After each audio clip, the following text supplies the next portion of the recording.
problem when it is already started, but prevent it from becoming cancer.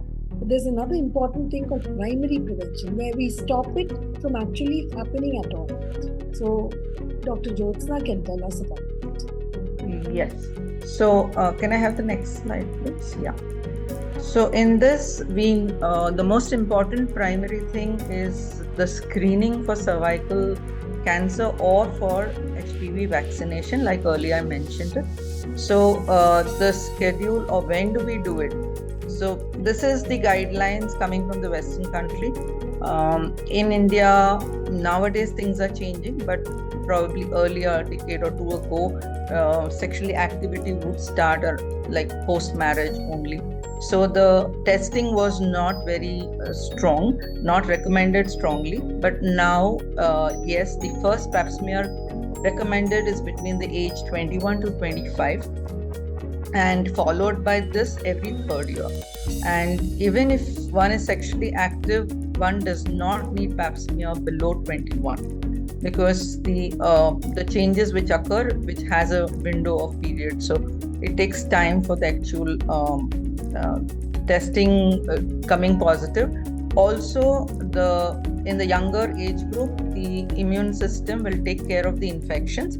So in case we test and it comes positive, so there will be like series of other tests confirming them, and then a lot of anxiety around that. So it is not recommended to test below 21. Between the age groups of 30 to 65, HPV alone can be tested every 5 years. Like earlier I mentioned how to do that test. It can be done together with the pap-smear every 5 years. That means both the tests needs to be done every 5 years only.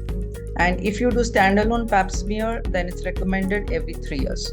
So if you do alone HPV every 5 years and alone every pap-smear, then every 3 years. Older women above 65, if their recent tests were abnormal, then they need to continuously screen it, or otherwise it's not needed if the previous results were normal, and they can kind of just not go for any testing after 65, provided previous reports were normal. But there are caveats where the doctor might recommend frequent screening, where person is HIV positive, or if they have any immunity-based diseases. So the weakened immune can probably trigger the whole precancerous to cancerous stage. And if they have recent abnormal pap-smear or any biopsy taken, or if they already have the history of cervical cancer, then probably repeated screening can be done if they are under treatment.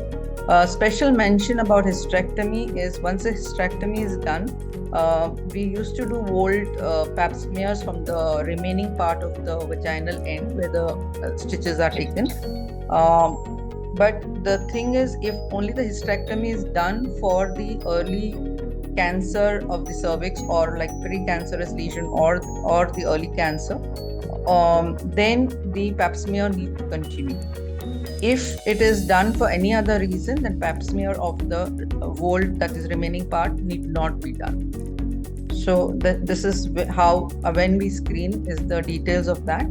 Can I have the next slide? So just to summarize what you said, Dr. Jyotsna, so we don't need to do a pap-smear before the age of 21, and between the ages of 30 and 65, it's good to get yourselves regularly screened. So if your doctor is going to do only a pap-smear, then we have to make sure that regular pap-smears are normal,